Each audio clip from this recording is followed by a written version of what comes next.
you searching for a job and you would like to prepare a resume that will stand out and get noticed by the recruiter? You are watching the right video because today we'll be talking about what are the 7 resume mistakes that you could actually avoid so that your resume will stand out and get easily noticed by the recruiters. So watch this video and find out.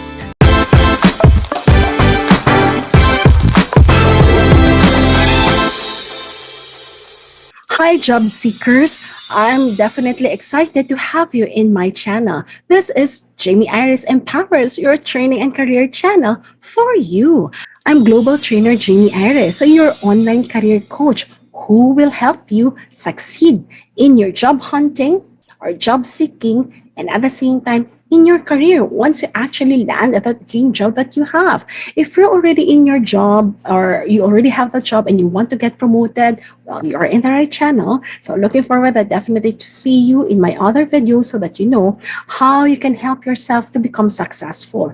I'll share to you all those experiences that I've had training more than 30,000 leaders, employees, and at the same time brand ambassadors from more than 100 nationalities. I am a professional international learning and development manager for different famous companies. And I also would want to share to you my expertise. If I help them improve and get promoted, I'll do that also for you. Before we start this video, I simply want to welcome all our subscribers, and at the same time, if this is your first time to watch this video, I simply want to welcome you and invite you to subscribe to my channel. Click the notification bell and subscribe button so that every time I have a new video, that definitely will be helpful for your career or in your job hunting. At this point in time, you will know about it. For this video, we will take a look at the 7 common resume mistakes that you should avoid.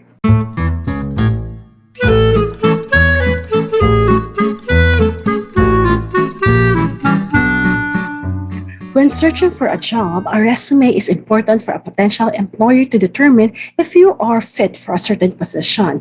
Now, it will also help the employers make hiring decisions and help you get your first interview. That's why it matters how you structure your resume and what information you will decide to include.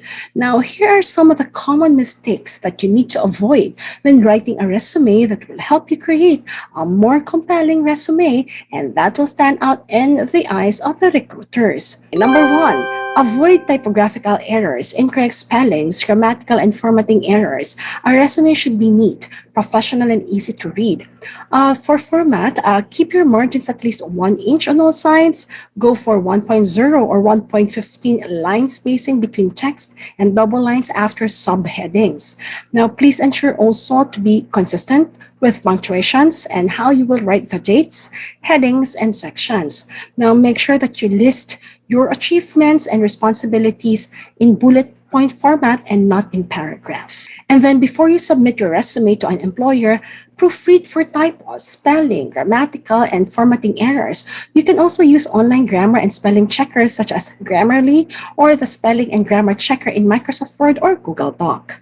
Now, you may also ensure to correct this type of errors because it's very important that your potential employers will have a good impression and indicate that you pay a close attention to details. So my advice, if you already had completed or you prepared already a resume, just go through that resume again and please take a look if all the 7 common mistakes that I've mentioned, you can find that from your resume and please correct it so that at least you could create a compelling and standout resume for the recruiters. Now, number 2, please avoid outdated or incorrect contact information. Why? Now, you have to make sure that your contact information, of course, is up to date and correct so that the employers will be able to actually get in touch with you. Now, ensure that the contact number you include is the one that you actually use to take calls as they come in. You can also make a reliable as well as appropriate and polite voicemail message in case you miss a call, and be sure to check your messages regularly during your job search. Oh, by the way, I know that you will be waiting for like job calls, right? Please also just be very careful with scammers nowadays. They're also using, for example, the texts, the calls, or emails even to scam people that they actually got hired, but then again, actually, it's not the employer that you're actually waiting for. So please just note what are the companies that you submitted your resume to, and then any text messages or any calls that they did not introduce themselves to you, then you have to be wary about it because it might be a scam email, a scam call, or a scam text. Number 3, please avoid including your complete home address. Yes, you heard me right. Now, you will not find this in any other internet search engine or books. It's a tip coming from me. Why? Nowadays, since everything is online and it was not like the traditional resume, in the traditional resume, you will be informed that you have to indicate or type your complete home address, but that should not be the case nowadays. That there's no need for that. I work in HR for more than 15 years, and I will tell you that what is important upon application, upon passing your resume, is just where you are from. Now, if it's a local application, please indicate the town and the city. Now, if you will be applying internationally, then the town and the country. So it doesn't have to be very specific nowadays. Why? Technology is cool, but scammers also take advantage of this. So if you indicate your complete home address, it makes you quite vulnerable for possible scamming, and usually, especially your bank account. Most of the time, if you want to make any changes, request for your bank account, the contact center agents usually will ask you personal identification questions. Let us say 3 or 4, depends on the company. Now, one of the common PID or the personal questions that they usually ask is the address, because they expect that you're the only person who actually knows your exact address. But if you have placed that on a resume, and then this resume is submitted, for example, online, it can easily be shared to many, and a lot of people can sometimes have an access to this, which is not quite good, because if it falls in the hands of a scammer, so you might be prone to scamming. So to avoid that, everyone, so please do not avoid including your complete home address. Now, you can only share this once you're hired, okay, and the HR will be the one who will be asking you for this. That's safe. That's fine because it's privately kept by the company. Unnecessary personal information. Now, there's no need to include personal information on your resume, such as your marital status, nationality, religion, birthday, so forth and so on. In fact, in some countries, it may seem illegal for employers to actually ask these personal details because they should be focusing on your professional details. And when you actually get hired, then that's the time that you should be asking your personal details. But your personal details should not be the basis for you to be hired. Now, you need to consider if your personal information is relevant to the job that you're targeting. If it doesn't demonstrate your qualifications for the role, then do not include it in your resume. Now, number 5, unprofessional email address, such as Miss Universe 2022 at gmail.com or Mr. Handsome at yahoo.com. Using an unprofessional email address such as this are inappropriate. So you must create a professional email address, such as creating it with your first and last name or a variation. Now, this will show that your resume will appear formal and professional to employers. Number 6, using readable or fancy fonts. Make sure that you avoid using any unreadable, hard to read, or fancy fonts. Use clear and easy to read fonts. Consider you're using basic or simple fonts like Times New Roman, Arial, or Tahoma. Keep the normal text font size at least 10 to 12 points, and section titles or headers text to 14 to 16 points. You might also want to avoid using bright colors, and that can actually take the focus away from the content of your resume. Number 7, lack of specifics.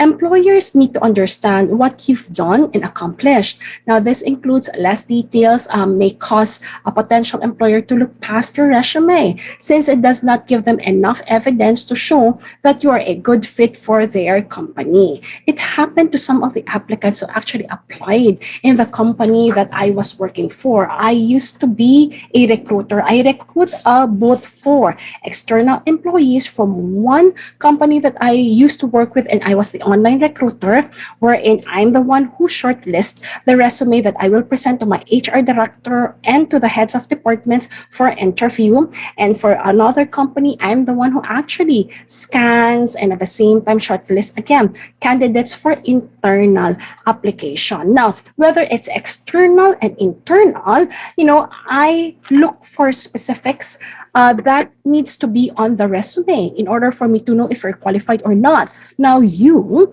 are applying for companies that you are not yet a part of, so you are an external applicant.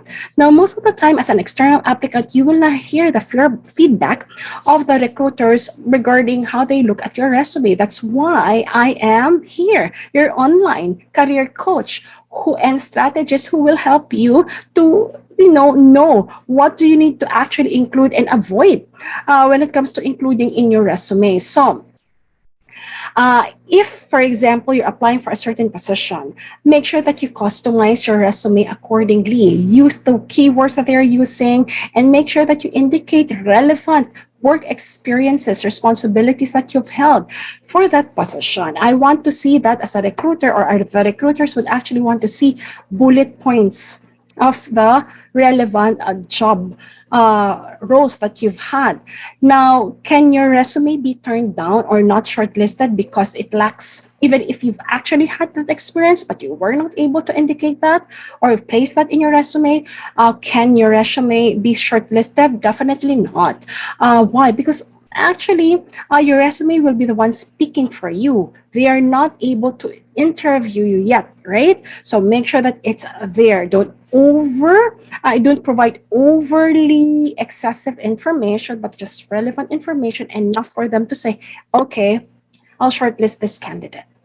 From those internal applicants that I actually received resume from, a lot of them actually did not prepare their resume quite well. It was poorly prepared, and it has actually a lot of these mistakes that I'm sharing to you. So based from my experiences, I actually am sharing to you what are those that you have to avoid. So I give them all, for example, the steps are specifically, like for example, the jobs that they actually had.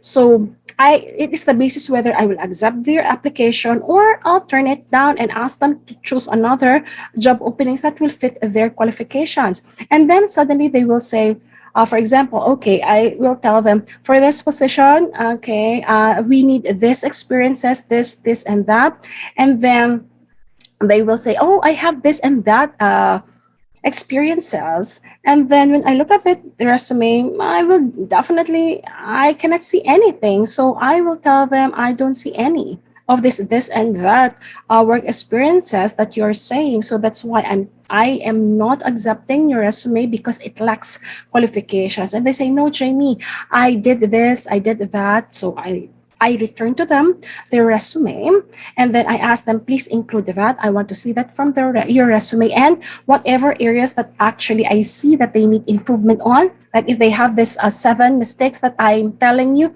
I will point it out to them, and then I'll ask them to change it.